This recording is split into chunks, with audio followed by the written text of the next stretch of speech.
Il était une fois un jeune chevalier qui vivait dans un château situé au bord des falaises d'Étretat. Il s'appelait Henri. Depuis plusieurs siècles, son domaine s'agrandissait et appartenait à sa famille. En ce jour, Henri demeure un chevalier légendaire par sa cruauté à l'égard des femmes. Un dimanche matin, il se rendit à la messe dans l'église d'Étretat, puis en sortant, il se dirigea vers la Manche pour se promener sur des sentiers à cheval. Il y avait quelques rafales, mais il faisait beau. Le vent était habituel pour Henri. Serait-ce lui qui lui aurait tourné la tête pour devenir si cruel? Certains vivant à Étretat se le sont demandé. Lors de sa balade, il croisa 3 jeunes femmes étant sœurs. L'aînée s'appelait Lisa, la cadette Léa et la benjamine Lucie. Le cœur d'Henri s'emporta en les découvrant. Elles étaient toutes les 3 ravissantes. N'arrivant pas à choisir, il les aborda, les courtisa, puis les invita à venir chez lui. Henri était populaire, beaucoup de jeunes femmes le désiraient. Les 3 sœurs se rendirent à son château. « Faites comme si vous étiez chez vous, » leur dit Henri. « Désormais, mon domaine vous appartient. » Quelle chance pour Lisa, Léa et Lucie. Jusqu'à ce jour, elles avaient connu la misère. Leur père avait péri en mer parce qu'il était marin. Elles vivaient dans la pauvre maison de leur mère depuis son décès. Maintenant, elles pouvaient goûter à la vie de princesse. Chaque chambre était un véritable écrin de raffinement et de beauté. Des fenêtres en ogive laissaient entrer la lumière douce du matin, égayant les tentures de velours pourpre qui encadraient les murs de pierre. Un grand lit à baldaquin trônait au centre de la pièce, drapé de rideaux en soie, ivoire et or, décoré de broderies délicates représentant des scènes de nature enchantées. Les coussins moelleux et les couvertures en fourrure ajoutaient une touche de confort royal. Au-dessus du lit, un lustre de cristal incandescent reflétait la lumière des lampes placées dans toute la pièce. Un miroir doré orné de gravures élégantes, de forme ovale, y séjournait. Une coiffeuse en bois de chêne sculpté était à leur disposition. Des flacons de parfum et des bijoux étincelants y étaient déposés. Dans un coin de la chambre, une grande armoire en bois massif, décorée de fines gravures, renfermait des robes somptueuses et des étoffes précieuses. Chaque sœur en trouva une à sa taille et à son goût.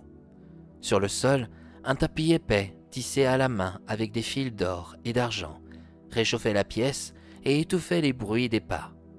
Une fenêtre donnait sur la Manche, offrant aux jeunes femmes une vue apaisante lorsque le soleil se couchait dans la mer.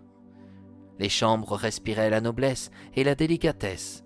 Elles demeuraient un véritable sanctuaire de sérénité où une princesse pouvait se reposer et rêver. Mais qui allait faire chavirer le cœur d'Henri? Un soir, celui-ci rentra dans la chambre de Lisa. Assise près de sa coiffeuse, elle brossait sa chevelure blonde. Le chevalier s'approcha et, en la regardant dans son miroir, il lui avoua. « Oh, Lisa, vous êtes si radieuse. » Lisa se leva d'un bond, en rougissant. Henri lui caressa la joue. La jeune femme comprit son intention, mais ce soir, elle se sentait fatiguée. « Monseigneur, veuillez me laisser. Je meurs d'épuisement. Bonne nuit, » dit-elle en fermant la porte de sa chambre. Henri essaya tant bien que mal de garder son calme et lui répliqua au travers de la porte. « Bonne nuit à vous, Lisa. J'espère que vous serez de meilleure compagnie demain. » La rage le tenaillait, car Lisa ne lui donna aucune réponse à sa remarque. Il tourna les talons et se décida à retrouver la cadette. Henri frappa à la porte de Léa. « Bonsoir, jolie brune aux yeux d'azur. » Comme sa sœur, Léa repoussa les avances du chevalier. Par ailleurs, elle adorait chanter, et durant sa journée, elle avait écrit une prose qu'elle souhaitait lui lire demain. Mais elle voulait la revoir ce soir. Furieux, Henri se dirigea aux côtés de la benjamine. Comment se faisait-il que 2 si belles femmes puissent lui résister? Pourquoi se comportait-elle de cette sorte avec lui? « Lucie ne m'échappera pas, » songea-t-il. Quelle tristesse pour lui. Quand il rentra dans la chambre de Lucie, celle-ci dormait déjà et ne l'avait point entendu pour lui souhaiter une bonne nuit. En pleine colère, lorsqu'il retrouva son bureau personnel, il fit appel à ses hommes d'armes. « Chevalier, Ce soir, j'ai une vilaine besogne à vous faire exécuter. Les 3 femmes que j'ai amenées dans mon château sont en vérité de sales gredines. Je les ai aperçues qui volaient de l'argenterie. Comprenez que je ne peux pas continuer à vivre à leur côté. C'est pourquoi je vous demanderai de les ligoter, puis de les jeter du haut des falaises. » Les hommes d'armes s'exécutèrent. Les jeunes filles supplièrent, pleurèrent. Henri ne se laissa plus attendrir par leur beauté ou leurs excuses. Son orgueil et sa rage l'aveuglaient. Il quitta le château pour ne pas regarder ses 3 sœurs sombrer dans la mer. Des années passèrent. Un soir, un pêcheur distingua 3 formes blanches qui dansaient en haut des falaises dans les alentours du domaine du chevalier Henri. Il pensa que la fatigue de sa journée lui jouait des tours, mais le lendemain, il les aperçut de nouveau. À Étretat, une rumeur vit le jour. Dans un bar face à l'église, on disait que les fantômes des 3 sœurs ayant disparu rôdaient dans la propriété d'Henri. Il était difficile de croire à de telles sottises. Les spectres n'existaient pas. « Je vous jure que c'est vrai.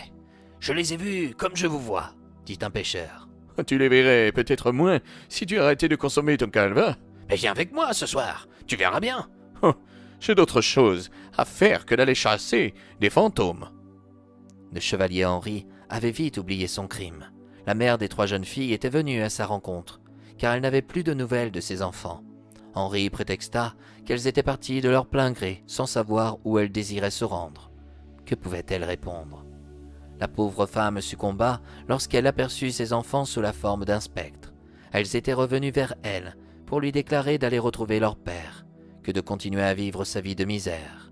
Si elles demeuraient ici et ainsi, c'est parce qu'elles avaient un compte à régler avec le chevalier Henri. Leur mère partit dans la lumière, après les avoir serrés dans ses bras, et leur demanda de ne pas tarder à venir la rejoindre au paradis.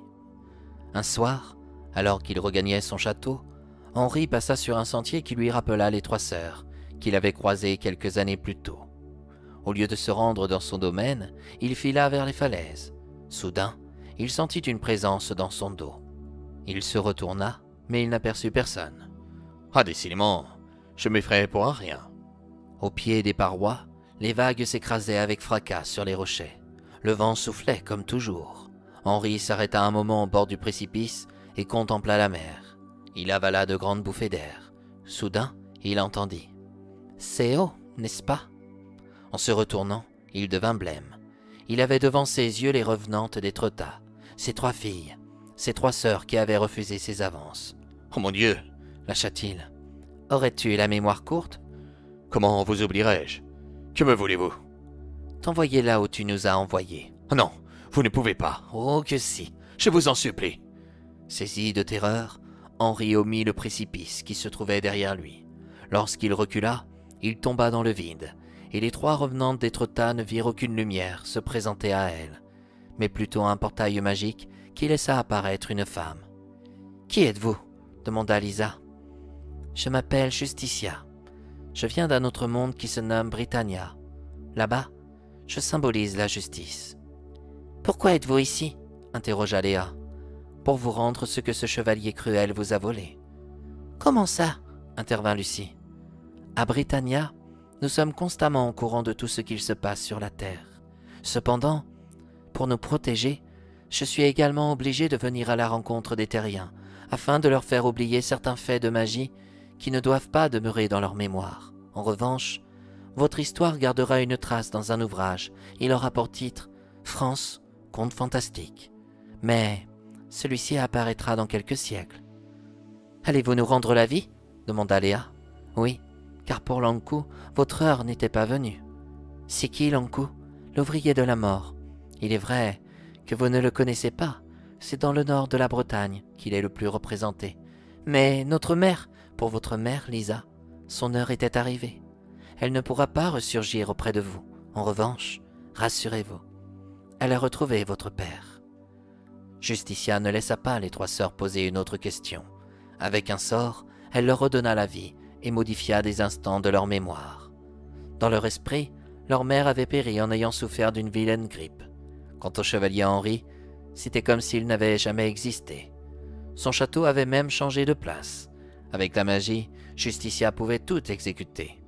Depuis cet instant, son domaine ne se situait plus au bord des falaises d'Étretat, mais à quelques centaines de mètres en portant le nom du château de Fréfossé. Et c'est ainsi, mes chers amis, que nous arrivons à la fin de ce conte fantastique.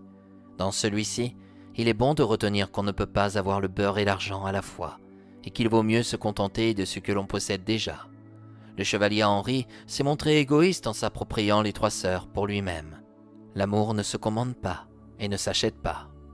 Ce récit demeure un conte dans lequel la fin se termine à peu près bien, puisque les 3 sœurs retrouvent la vie.